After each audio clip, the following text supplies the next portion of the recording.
is always a blessing for me to have Pastor A.R. Bernard in our house, a respected figure in the world of faith and ethics, and just a man of God, a disciple, and known for messages that blend deep theology with everyday relevance and common sense. He's quite the person that guides us through some of our life's most profound and complex questions. And so, as we explore the intersections of faith, free will, and morality, and address the challenges of religious pluralism and society evolution, and dive into the mysteries that often baffle us, the existence of evil, suffering, and the purpose of life, we have none other than Pastor A.R. Bernard to join us for this journey. Pastor, welcome to the broadcast.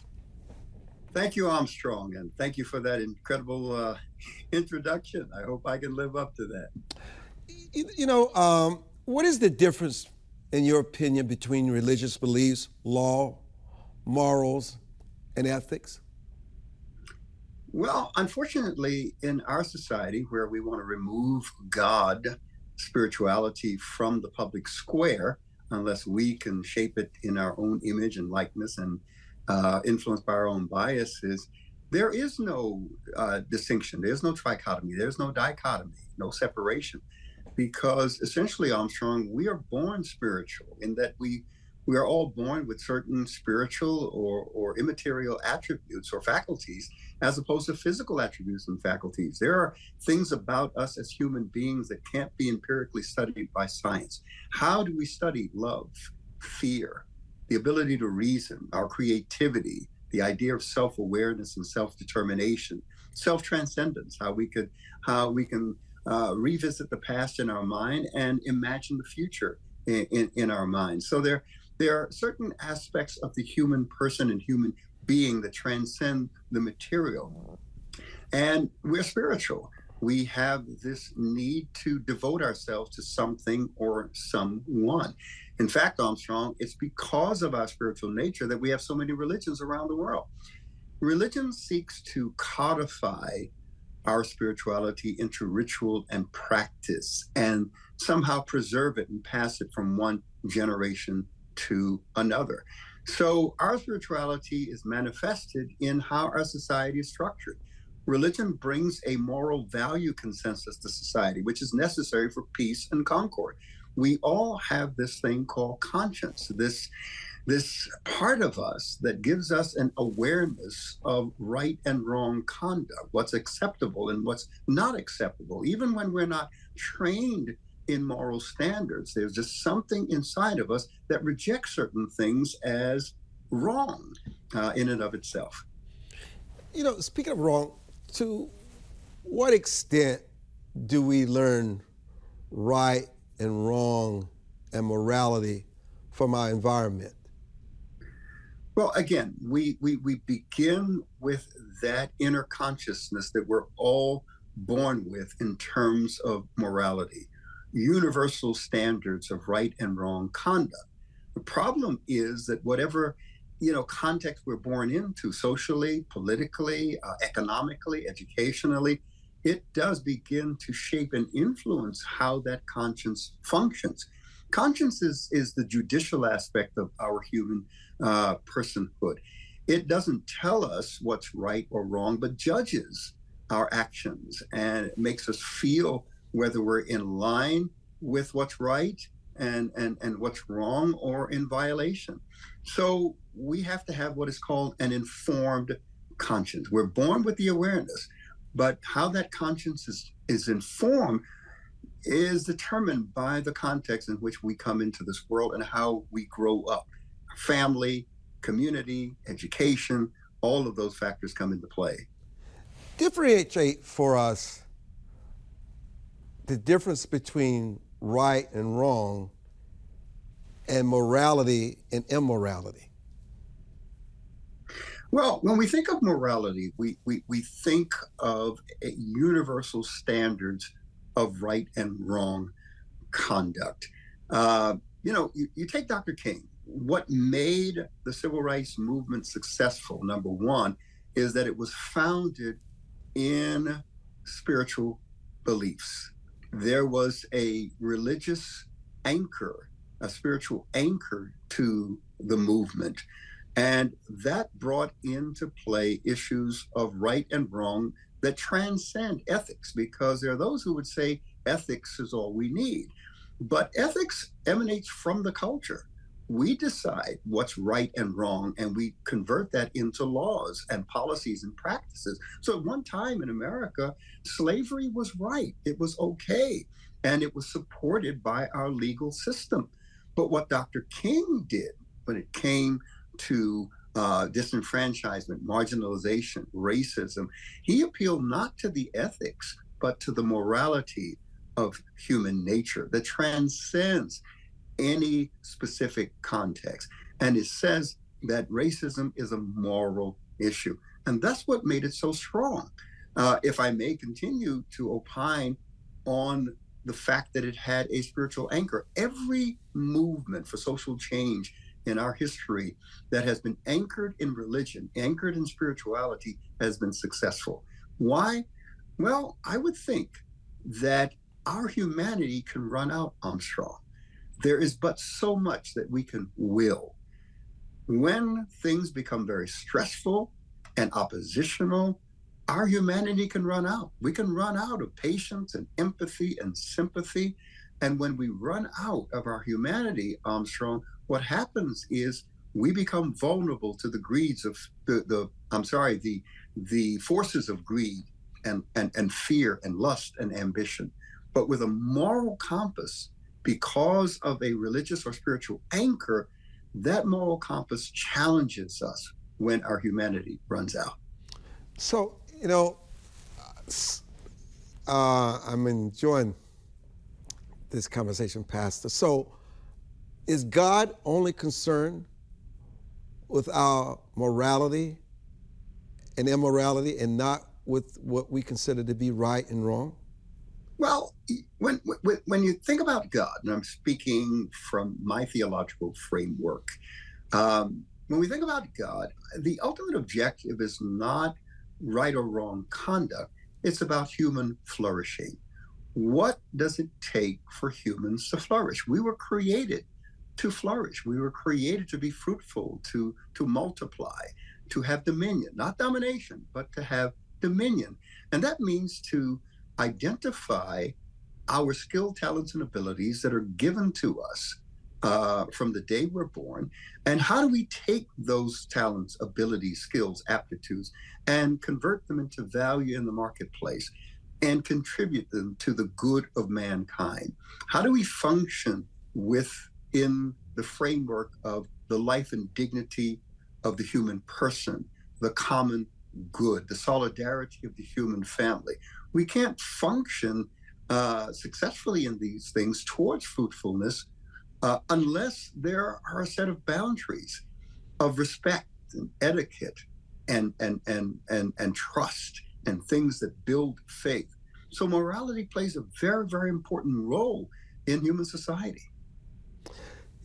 I'm going to delve into some things because I'm going to do it early on. I was thinking about doing this later in the program, but obviously you're leading me differently. I want to get into sin and heaven because I think for those of us who are people of faith, we honor morality, we strive for it because it gives us peace. It gives us a sense of a shield. And I do find when I can curb my immorality, when I do God's will, his commandments, and it's hard, it's a lot of hard work, that I thrive, I live well. It's just the truth. I always say that my success is measured with my choices, but I do sin. Not that I'm gonna allow myself to be vulnerable today, but I just wanna ask you a few things. You see, I have this thing, okay, Pastor, in my home, and I'm just revealing things here, I've never allowed a couple in my home to sleep in the same bedroom unless they're married. Now, that is just something with me, and I feel good about it. And why am I bringing this up? So tell me, in terms of sin and how God looks upon it, if you, because we all, our hormones can all get pretty lustful sometimes, and I'm human. Let's just say we break down, and let's just say we're in a relationship where we're not married, and we're living together, having intercourse together. How does God look upon that? Well, Armstrong, morality sets boundaries that protects us physically, emotionally, economically, in many, many different ways. And when we violate those boundaries, we end up carrying the burden in our taxes, in our program to support the results of immoral behavior. The expansion of our legal system, our law enforcement system, all center around people not staying within boundaries of behavior. So you subscribe to a personal set of boundaries between men and women. And those boundaries are that they should not sleep in the same bed, have intimate relationship, unless they're in the context of a sacred relationship or union called marriage. And I get that. I understand that, appreciate, respect that. And the fact that you require people to live that out if they're going to come into your intimate spaces of your home, your private space of your home. Yeah, I get that. But again, it's about No. I'm asking, I've got to have this conversation. I'm asking you a different question. I have that.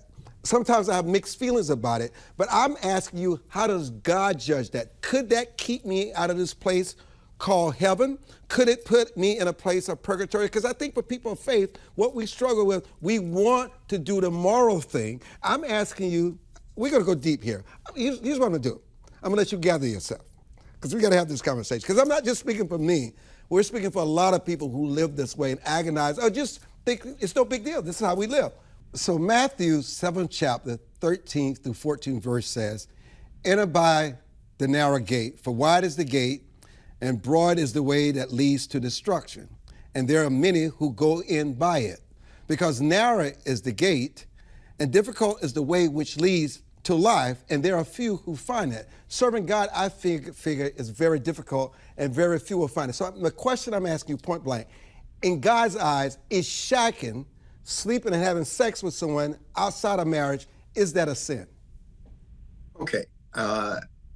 We have to take a step back in order to answer this question, Armstrong. And that is that when we think about the voice of God, when we think about the authority of God, there's only one authority that we have, and we have that as people of faith, because everyone doesn't believe in the Bible, right? But we believe in the Bible. We believe that it is revealed truth, that it is indeed the authoritative voice of God on matters and of faith and morals. So biblically, all right, based upon biblical authority, it is clear that God allows for sexual intimacy only in the context of marriage.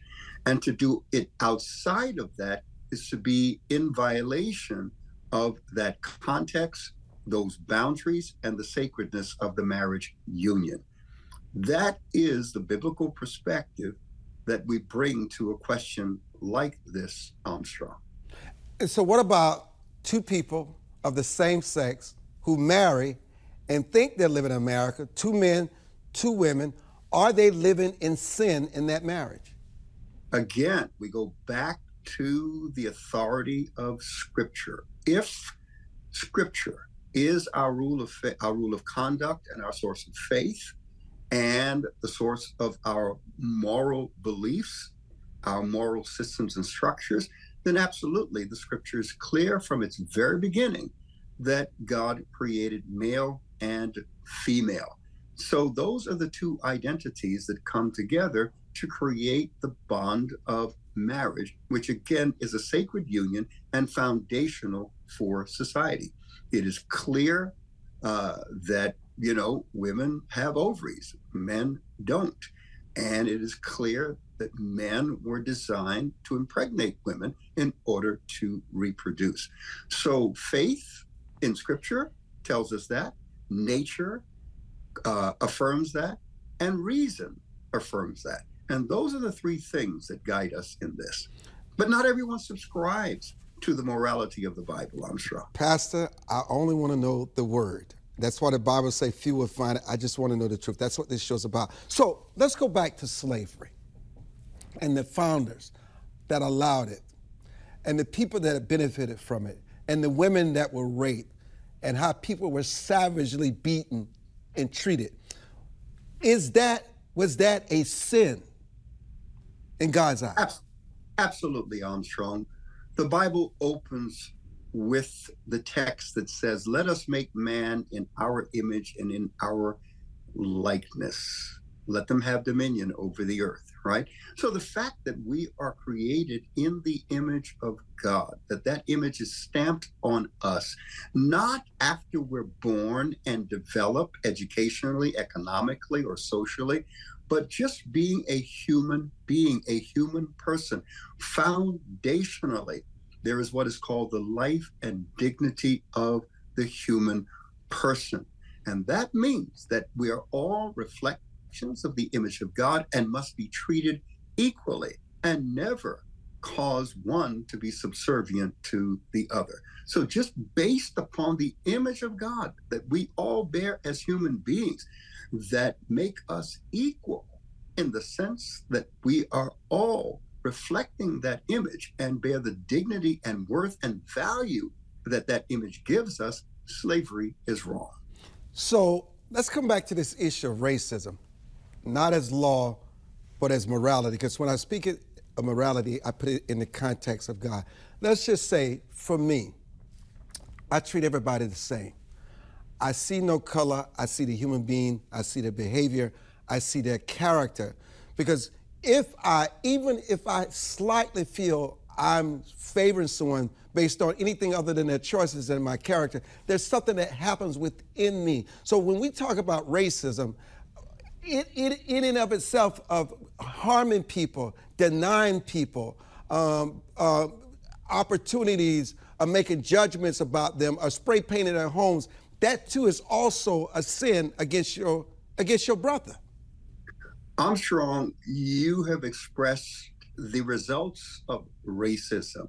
Racism leads to marginalization. It leads to oppression.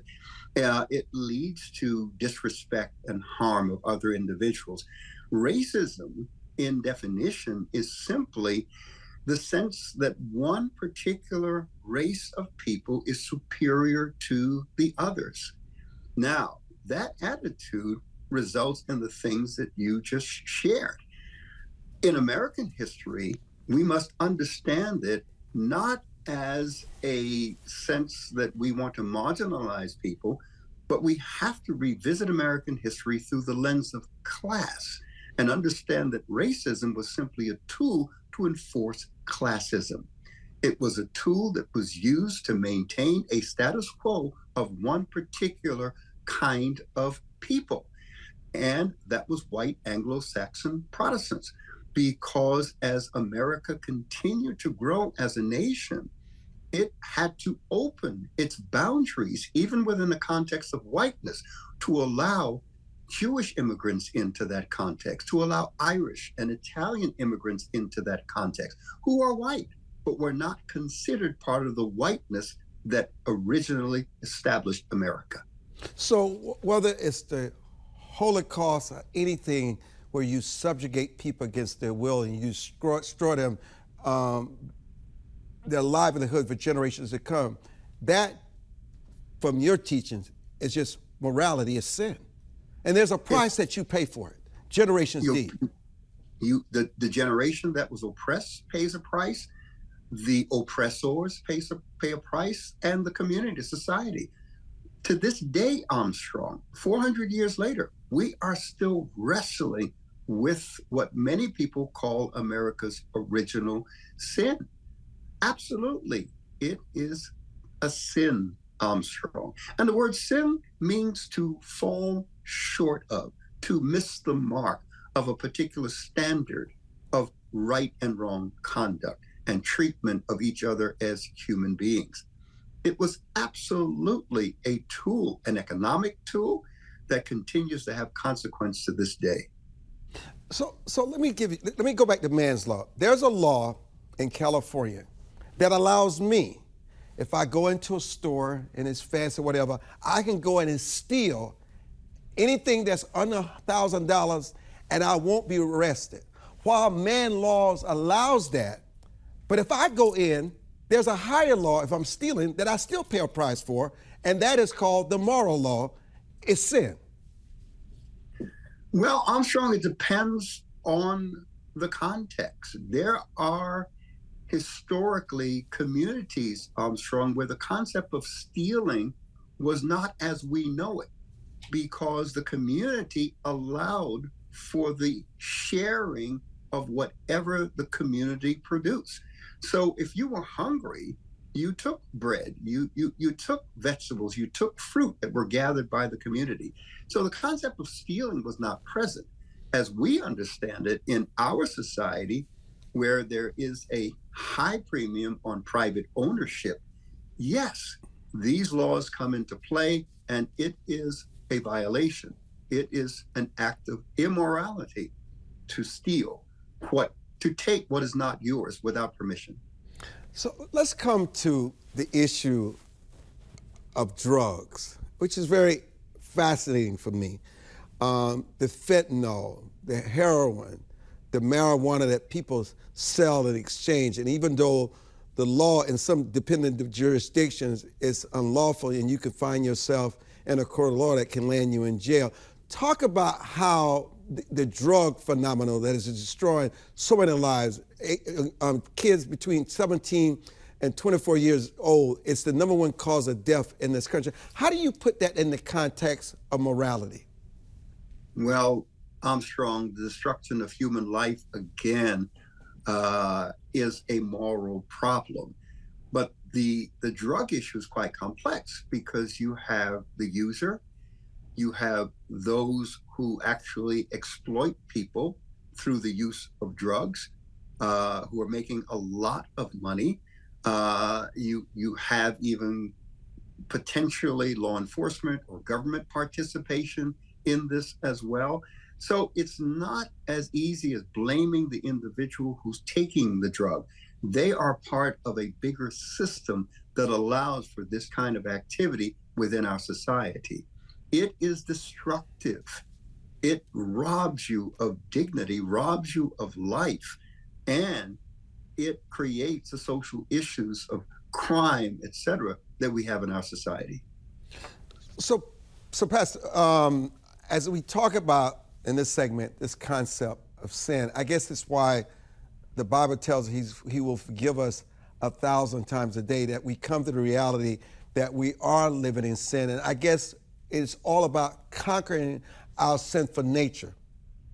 Well, I'm sure, look, we are wounded and broken human beings. History, the observation of humanity and human society, the human person in relationship to other human beings, all right, we can concur very accurately that we are flawed, that we are imperfect beings, that we are working through internal issues. There's a wonderful passage of scripture in the book of James, rather, that it says, where do wars and fightings and quarrels come from among you? Don't they come even from the conflicts that are taking place inside of you? So it is the inner conflicts that cause what we see in terms of conflict in our society. So that's why the message of Jesus Christ was both personal transformation and societal reform, because it takes both working together, not just the transformation of the individual, but the change within the systems and structures in society created by broken individuals. And on the other hand, not just changing the systems and structures in society and neglecting the personal transformation of the individual. They both go together. And this was what Jesus called the gospel, the good news. I'm Armstrong Williams. It is certainly our Morality Hour with Pastor A.R. Bernard, founder of Christian Cultural Center.